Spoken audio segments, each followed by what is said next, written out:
Hi, we're so excited today to have you join us. I'm Colleen Low with the Low Group, and this is my friend Terese Parkin, and she is the founder of Ageless Beauty. And I'm honored to have her as a guest. You guys are going to love her and get out your notepads and be ready to take notes. She's going to inspire you and give you lots of tips. So tell us, what is Ageless Beauty and a little bit about how did you become the founder of it and why is that important to you? Well, hello everyone. The start of Ageless Beauty begun with a health and wellness journey I've been on for about 5 years actually. I've done a lot of coaching and a lot of coaching programs, health programs, where I decided after doing it that I felt so much better and I wanted to continue with that. And as we age, it's so important to keep moving that it became very vital to me to inspire people to exercise, keep moving, and keep a really zest and vitality in their lives, even as we age. I'm 63, and I don't want to give up and just say it doesn't matter anymore. That's the goal of Ageless Beauty. Originally, it started with my venture into a program of skincare and makeup. And the reason I was drawn to that is because it was an all natural, organic, mostly organic based products that really spoke to me because I have a lot of friends and family that have had cancer, and my sister did pass of breast cancer. So it really, I learned so much about it, I couldn't resist going into that. So I started Ageless Beauty with that in mind. It just brought to me like we can still nurture our bodies and our faces with these great products. And I love doing makeup. It's been a fond thing that I've just always naturally loved to do. I've done You're good at it? makeup. I'm good at it because it's practice, practice, practice. Since I was a young mom, going with my girlfriends on trips, I would just start doing their makeup, and they would all like, can you do mine, can you do mine, and end up with a line of girls to where we do their makeup. So yes, practice. I mean, I never went to school for it, but I love it. And so when you love to do something, you do it well and you do it good. So I that was what drew me to lemongrass as well, and I had fun with it, and I started Ageless Beauty. And my son was asking me, so what is that? What does that mean? Exactly what you're asking me. And he does marketing, and he worked with me on my core values and defining exactly what it means, not just a name. What does it mean? So just what I said earlier, the zest and vitality and not giving up as you get older. I want to inspire people to be the best that they can be from the inside out. And so that's what Ageless Beauty is. It is a program that just can inspire and help other women to just know that they're beautiful no matter what. No matter No what. matter what. And age, race, anything that happens to you, I have a lot of friends that have had, one of them's in a wheelchair that's my age. So it's very, it doesn't matter. You don't have to look like the model, which I'll tell a little bit more about that story a little bit later, but if you ask a question. Yeah, I will. Yeah. I have a question for you. You said you started this about 5 years ago, right? I only started Ageless Beauty about 2 years ago. 2 years So ago? the journey to Ageless Beauty started five years ago. Oh, I don't think John doesn't like my papers. Okay, well, I'll So put them down we'll there. just wing it. Yeah, it'll be fine. Okay, so tell me about, because the reason I met you is because we both have coaching with Maya Komaroda, and I just loved you when I saw you online. You're just so nice, and then I realized you live near me. Right. We live about 10 minutes away, and it's interesting. I have no experience with makeup. It's definitely I write it as a journal entry that I'm going to learn to do makeup and have cute clothes. That because I don't like to shop either.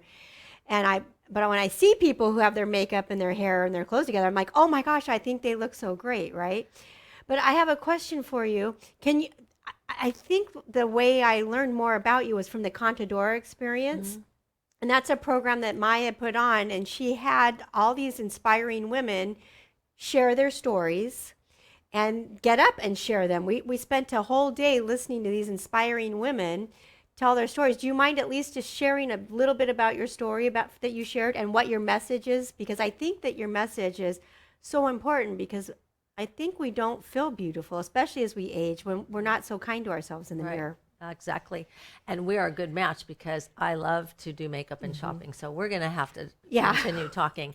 I love to shop too. I love nature and I love a lot of outdoor things, but a perfect day for me is to go shopping. I don't know. I just love it for Yeah. some reason. Yeah, see, and to me, I And cannot I know a lot of comprehend people I said, I don't even understand why you like that. So that sounds horrific. I was blessed to be in Contadora. It was an amazing experience. Maya put together just a wonderful program, and we worked for a whole year on our stories. So wow. that it seems like it was such a short. So those kind of stories it was only we had 3 minutes. So when you put mine was a little bit longer, but when you put it out there and you're drilling down to 3 minutes to get every single part of the story in, it takes some effort. And we practiced and getting over the nerves, practicing with each other. And you have to memorize it. And you have to memorize it. Yeah. So, but not memorize it so you're not speaking from your heart. So that was the whole thing. And you memorize it and then it's changing as you're doing it too. So there's that. But it was an amazing experience. And some of the ladies that came, we had just met that came to that because of COVID and everything, we couldn't always get together. So it was just so much energy that went into that. So my story originated, I started the year before with Maya doing the first Love Speaks, and I got brought onto that that book or that program. It wasn't a book program, and I only had 2 weeks to tell my story. Oh, wow. And because I kind of won a contest and she brought me on and she coached me through it. And in 2 weeks, I had my story. Amazing process. And I didn't even know I had a story, but I did learn that we all have a story. I was going to say, we all have a story, do. right? Yes. Everyone, you guys have a story inside of you Yes. that is a message that people you can share and will People uplift. need to hear and want to hear. So the second guessing that mine's not worthy isn't, I found that I've gotten responses from people that like I needed to hear that. So just I loved your story because I rewatched it last night for our interview because I couldn't remember everyone's stories. And I was like, oh my gosh, it pierced me to my soul. Oh, good. I'm so glad. It came from the heart. I grew up in a family of 8 and had a really lovely family. And for some reason, when I got to school, I was called a simple name on the school ground. And all of us have been called a name in our lives, especially at school.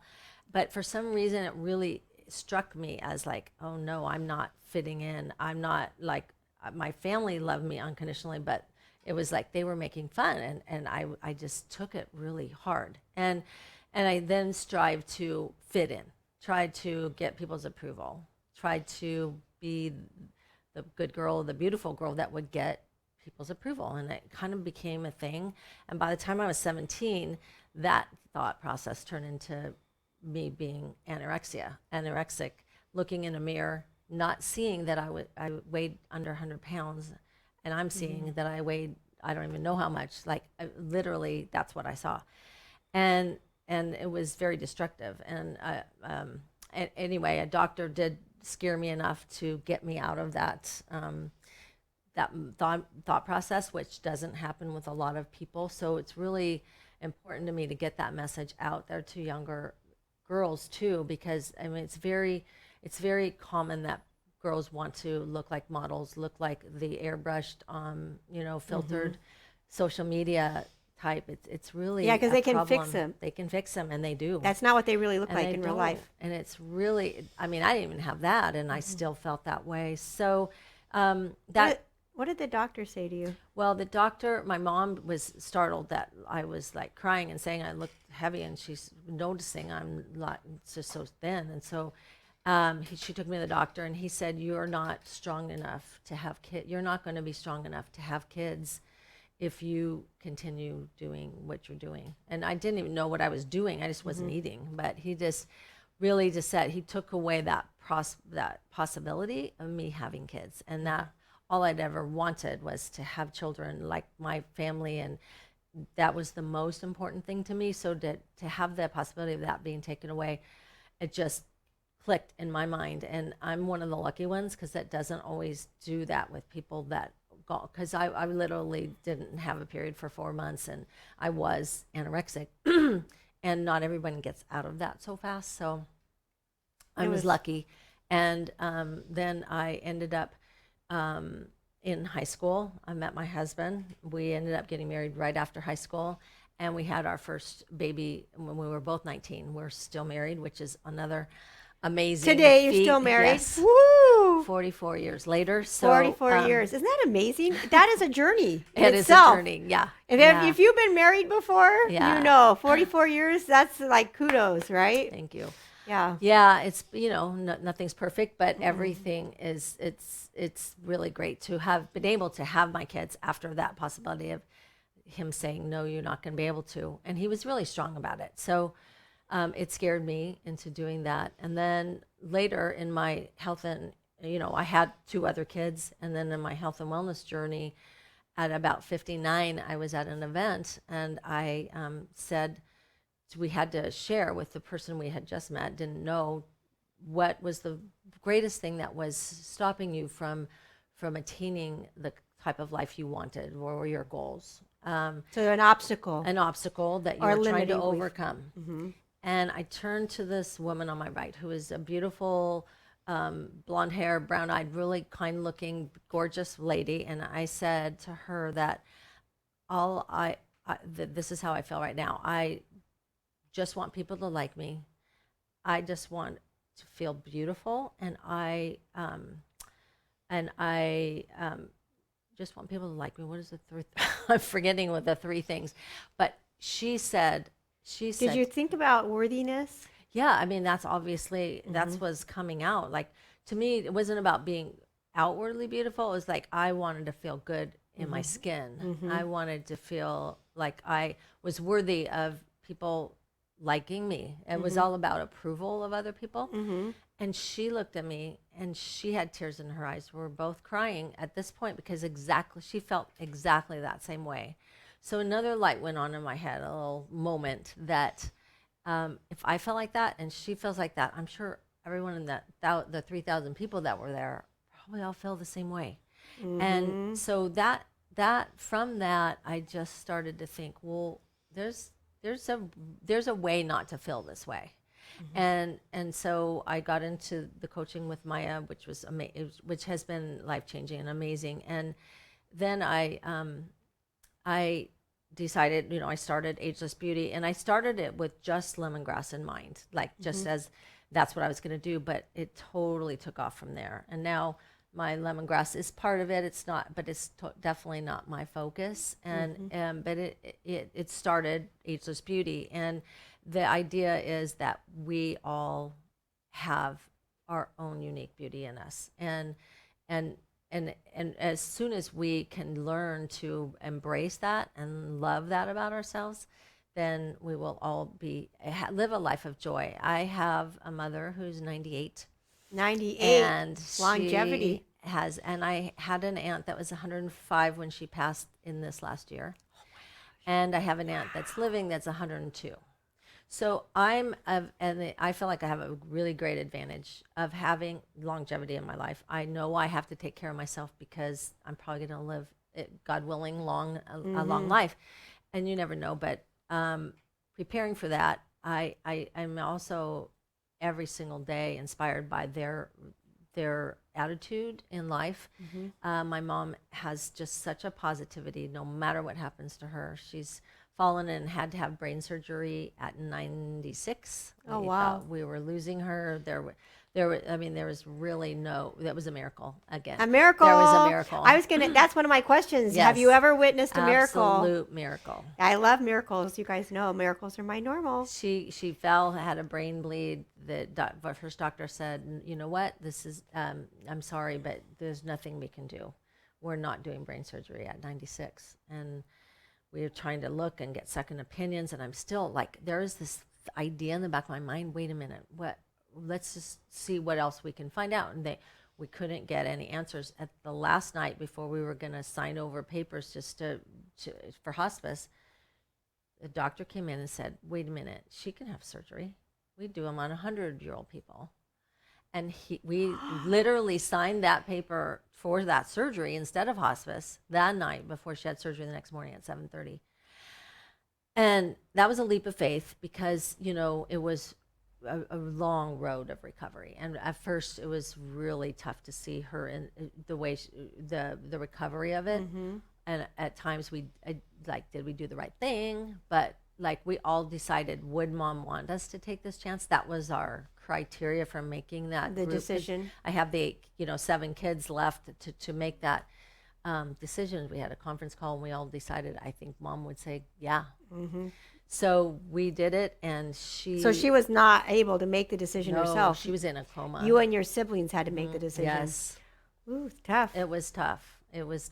And some of them weren't sure about it. So we kind of had to collectively, okay, then we think that mom would want to. So it worked, and it was a whole year of rehab. But the strength and the positivity that she shows during that kind of thing, it's amazing. And now she's in her assisted living home, and I have a video that I just took of her dancing with me, and she was up on her. She has a walker, but she was up dancing, and she just loves dancing. So it's just such, I'm so blessed to have that kind of a mom that she thinks I could be president of the United States. She tells me that every day. She does? Yes. She believes in you. So if you have a mom like that, you can do a lot. So I feel very compelled to share her positivity and then mine to other people. So through you. Yep.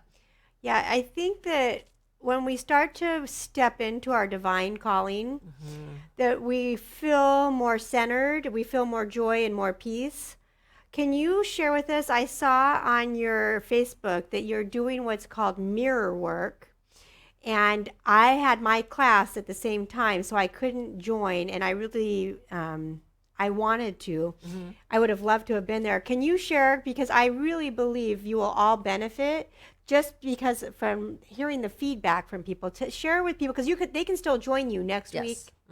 Right, except for by the time this comes out, because we're waiting for iTunes, you'll have to contact her and she can walk you through it. You can take a class from her and she can do mirror work for you. Go. Okay, so tell us about mirror work and how it transforms lives. So I'm going to talk a little bit about the journey that made me tell us. Want to do this workshop.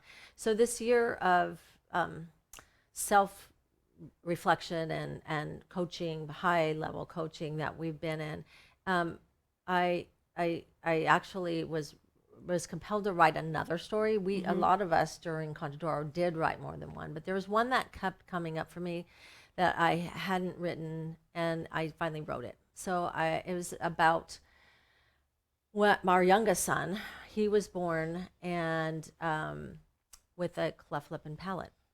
And as he was born, the doctor he was such a kind doctor. And the way he said it to me, had a very hard labor, very short, but hard labor. And he said, as you are very special parents. Your boy has been born with a cleft lip and palate, and he's going to have some surgeries, but he will be just fine. But this is a special boy given by God to you. Oh, wow. And what a it perspective. was such a way, and he said it so calm, so even tone, without alarm or anything, because it's something that we had never seen. So when you see something that you don't know, you have so much more fear than if you know something about it. That little baby was put on my chest, and I fell in love immediately. He was beautiful right away, but my heart was sad because he was going to have to go through all that he had to go through. And in that whole process of doing that, I and writing this, we went through the all those surgeries with him, and you're so protective of your children and wanting them to have the best and be the best. And what I'm most proud of is that my husband and I chose and decided not to let that change him as who he should be anyway, who he's born to be. Yeah. Because not overcompensate, not over, just overprotect him. Let him be a child in and of itself. And Yeah, so smart. It really shows in the way the person that he's turned out to be. And at one point, our doctor, our pediatrician, said, you can take any child and fix them and give them the surgeries and do all the things, but not every child has the kind of self-confidence that Andrew walks in with, and it's because you didn't treat him any different. And so that really it just resonated. So that story was having to come out, and in doing that, I decided that he was beautiful when he was born, and I, in looking at my mirror when I was 17 and saw something different, it just brought me to this idea that, like, we're all beautiful, every single one of us, no matter what we look like. There's that, it's divine given. It's not something we've created. So when people say that you're not worthy, how are we to argue with God? We can't. I know. So, I've tried. Right? I've tried. Yeah. So I decided that I started looking into doing some work with mirrors, and it totally came from my heart, and it came from divine, and I just went with it. And I was afraid before to launch anything, just those, is it going to be okay? Is it going to be enough? The whole thing. And I just went for it and took that step. And it was an amazing experience. More people came than I thought were. More people now want to come, and it was people immediately felt safe doing it, and it was rather amazing. So I'm so happy that I listened to my heart and did it. And so yes, if anyone would like to join, there's going to be 3 more classes, but I may do something further Later. out. Yeah. And I think that when you listen to your heart, and especially that, like, you were a beautiful young girl at 17, but you looked in the mirror and you saw ugliness. And even for me, I've always struggled with that. I figured out in Lorette's class why, right? And it's interesting because I had 2 friends that were super beautiful, like stunning, and I didn't feel very beautiful next to them. It's just interesting. And then the boys would all flock to them. Right. And it's interesting how, then if you see all the pictures of me when I'm young, I'm covered up. I'm a size 0, but I'm in long pants and a shirt over my bathing suit, right? Because I was very uncomfortable. And when I looked in the mirror, I did not think it was a good sight. And it's interesting that today I can look in the mirror and I'm like, oh my gosh, you're gorgeous. I love you, instead of picking me apart. I love it. That's taken a long time. Takes some time. And I hope that all of you listening will either reach out to Terese or somehow decide to start loving yourself more. But I do think it's a process, and I do think it helps to have someone guide you through it and not do it on your own. Right. Because I think on our own, we're so critical. And we can do it on our own, but also in a group. The energy that's in a group with other people, just the fact that you and I feel the same way. People in the group said, well, I felt like that. I was unsure whether to come, because I just they didn't even feel worried that they had to come to a workshop, And so there's a power in group connections. And I believe that it also works that way as well. But if you have someone that like, and trust, and trust, I think safety. Yeah. Yeah, I feel like you create an environment that is safe And then it's also nurturing because when you see other people, like I can remember the first time I joined Maya's group, right? It was very overwhelming and I was very insecure. And there's all these people on a screen. Yes. And it's, I feel like we don't somehow recognize that new experiences can be fearful and overwhelming in the beginning. And that keeps us from trying things. Right. I feel like the fear. Right, and even what you were saying earlier about your friends that you didn't feel because they were beautiful, you were that comparison game that we all do. I've done it my whole life too. I always was striving for other people's approval. But at the end of the day, in looking at this, I feel like there could be the most beautiful woman in the world, and that's relative to who you think, but say Raquel Welch or, whoever. Somebody. She has compared herself to someone Her whole life. Her whole life that she doesn't feel like she's up to par. So that comparison doesn't really make sense if you break it down that way. And if we could change our idea of that we have to look like someone else. No, we do not. We don't have to look. We just have to know what we were born with, make the most of it.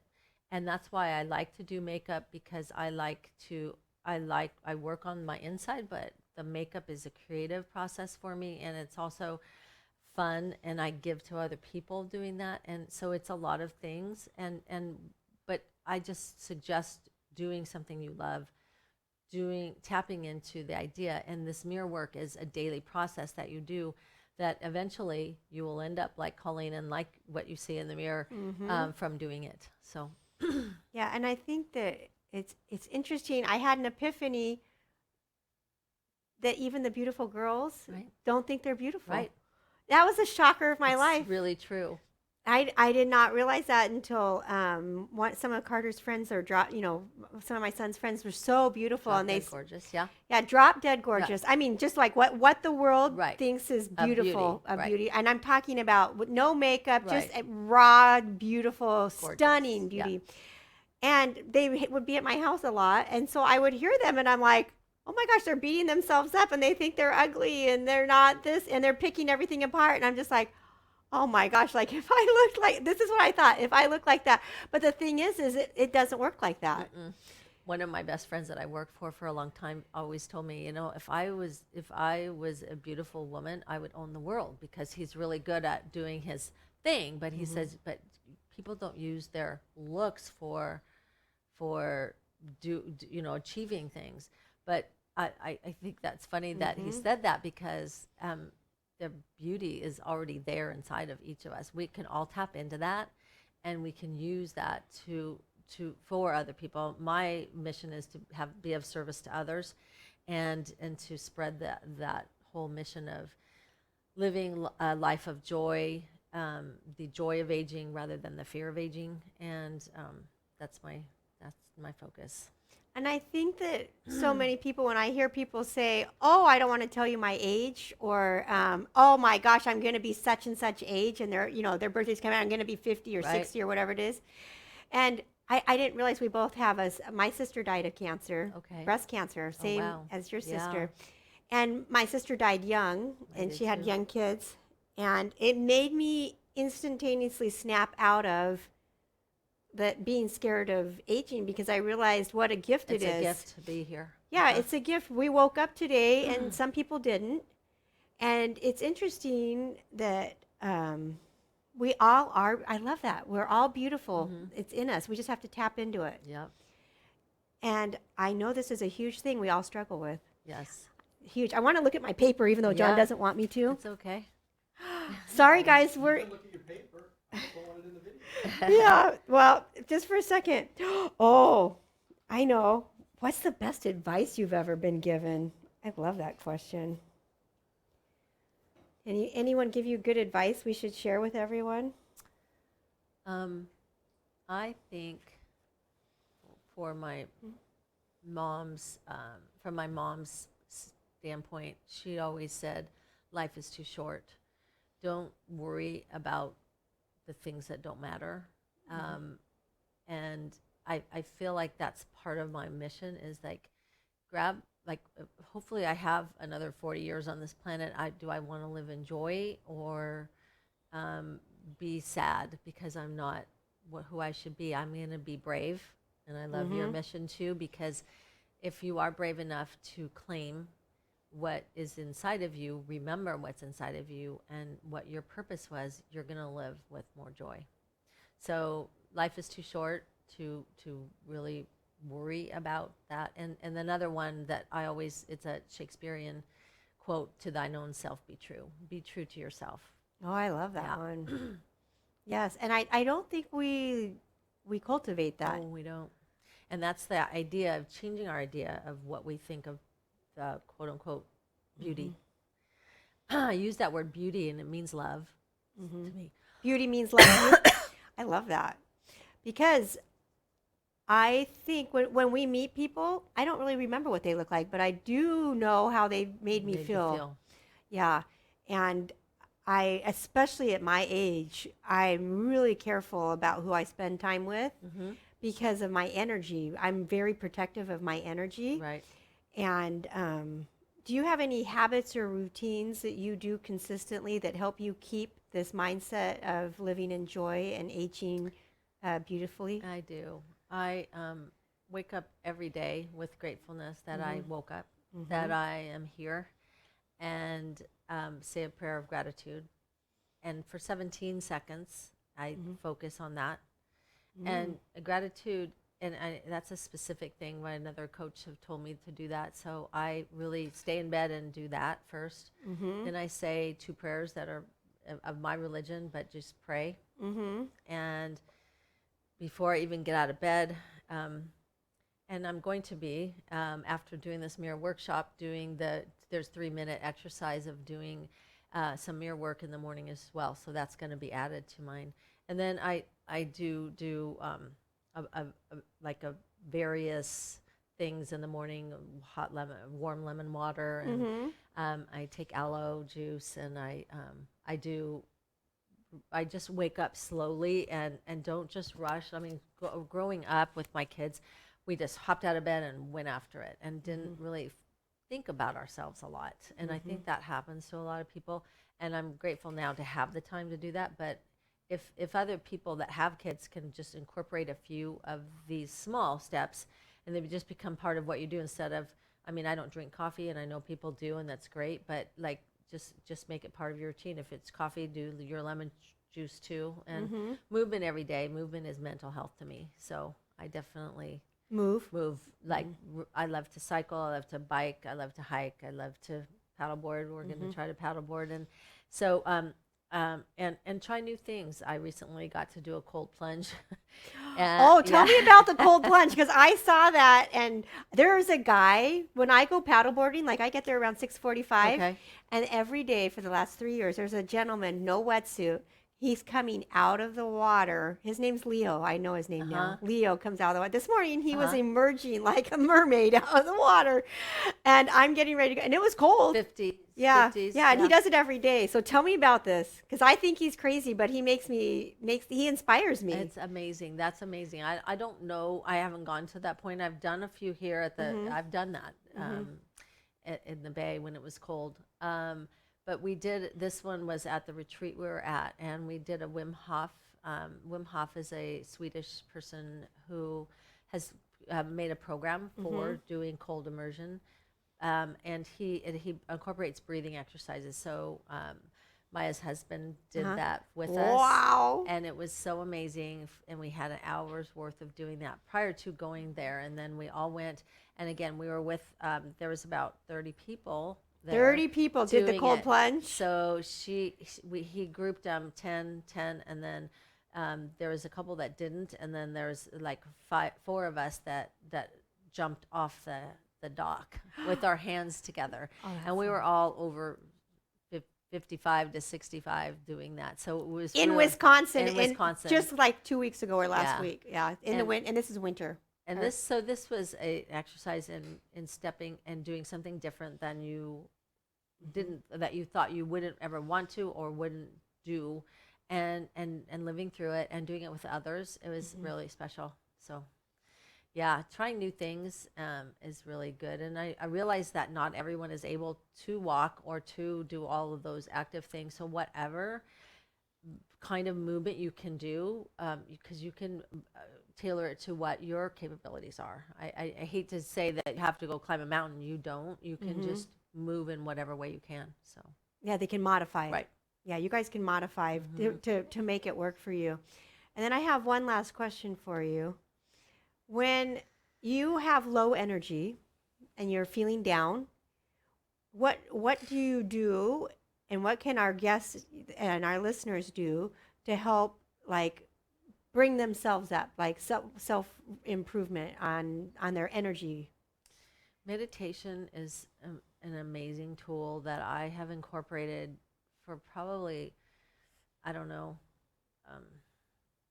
15 to 20 years now. I started as menopause creeped up to experience the Sleepless. sleep. Yeah. We Now, lose no our one can sleep. explain that to you. It's like, oh my And gosh. it just really profoundly happened to me, and I chose to try to do something about it rather than take a pill. And I grew used to meditation, and I it is a tool I still use every day and night. But at nighttime, I listen to sleep meditations that have binaural beats, and I've gotten that's part of my repertoire.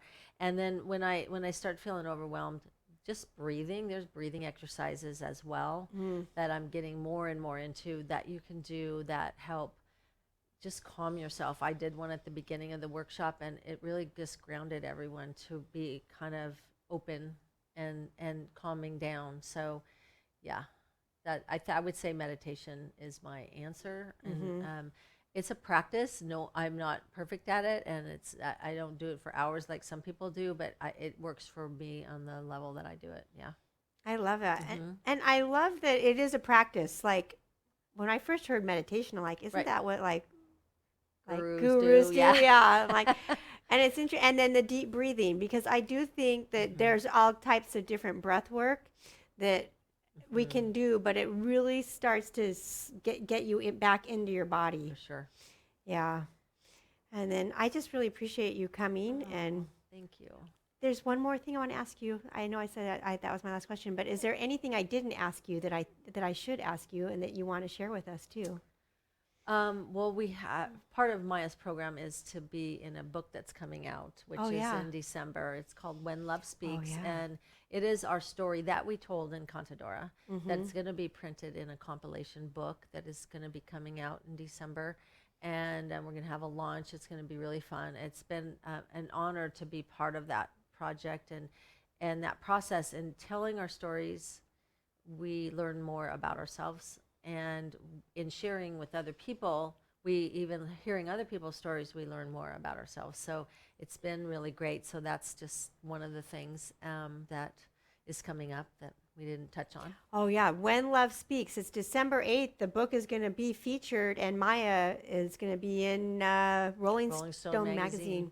Yeah, it's an honor. My story's going to be in there. Your story's going to be in there. And it would make a great Christmas present, Hanukkah present, a present for yourself just to have. Right. It's going to be a great read. And you know what I love about it, because I'd never thought about it before, is it's short stories. And they're short, but they're powerful. They are. And then at the end of each story, this is why I love the Conador thing. I just hunkered down in here and watched and journaled while they did it. Is that at the end, there's something for you to think about. Each person will share what their message is, what they want to share with the world. And it is interesting to think about that. And then it makes you ponder about, and it can resonate or not resonate with you. Right. And I just think that if you buy the book, that you'll be grateful and it'll make a huge difference. And whoever you give it to as a gift, they will love it too. And it's interesting that being part of Maya's group, and whatever group you're in, but what I learned from being in it is we all have these powerful stories. Right. You've been through hell, you guys. And you've overcome and you've persevered and you kept moving forward, right? Yeah. These are powerful stories. And it's so important that we celebrate our stories, celebrate our wins, celebrate that you overcame stuff. And it's also nice that we're all connected. I feel like we're all connected. For sure. And I just think that I'm so glad you brought those stories up. That's you guys. it's going to be a powerful book. And I love it. It's When Love Speaks, because each person that shared is speaking their love and their truth, and they're vulnerable. Like they're sharing stories that and are brave to be able to speak it. and brave. Yeah, because when I was young, we didn't talk about stuff like this. Like Right. yeah, and that's why I wanted to call this Born to be Brave, because you're born to be brave. I'm born to be brave. Terese is born to be brave. And I think that when we we let so much fear rule our lives, and overthinking and creating all these weird stories we tell ourselves in our head, that it immobilizes us. And then we just keep living what's comfortable. Mm-hmm. And then when we die, we have regret. But we don't realize we have regret until it's too that late. yeah. Till it's too late, Right. right? Mm-hmm. And that's one thing I learned from my sister when she was battling cancer, and for sure we could tell she wasn't going to make it. And she was brave. Like she was fearless. She would wear a bathing suit. She would go everywhere, do anything with her kids, and Oh, bless her. yeah, it was a good example to me. Yeah. Anyway, you guys, be brave. You were born to be brave. It's Terese Parkin, and you can find her. Where can people find you? I have a group page on Facebook. It's Ageless Beauty Lifestyle. I can give you the tag for it if you'd like. And I don't have a website yet, but that will be coming. And then I'm also on Instagram, but you can... Mostly on Facebook, right? Yeah, mostly on Facebook. And then we will put the link for that down below too, but it's Ageless Beauty, and it is a group on Facebook. Yes, and from there, or if you'd like to put the link for the mirror workshop, if anyone's interested in that, there is going to be 4 of them. We've already done 1, so there'll be 3 more, so I don't know when this will come out for that, but I could also give you the link for that. Yeah, send me the link for that too. Anyway, we love you guys. Remember, you're awesome. I see greatness in you. You're the best. And thank you for joining us and spending your time with us. Isn't this fun? We're spreading love and light and giving. Been an honor. Thank you. Yeah, thanks for letting me interview you. I'm just thrilled. It was just wonderful. Very so fun. Thank you. And I'm thrilled for all the good you're doing. It's good. Anyway, we love you guys, and you guys are wonderful. Thanks for joining us, and we will talk to you later. And like and subscribe, and hit the bell or all that stuff that they do on podcasts and YouTube. And share this with a friend, because I'm telling you, all your friends struggle with all this stuff too. It's not just us. It's not just you. We all have similar struggles, and that has just been a huge awakening for me. So, Absolutely. yeah. Anyway, have a good day, guys.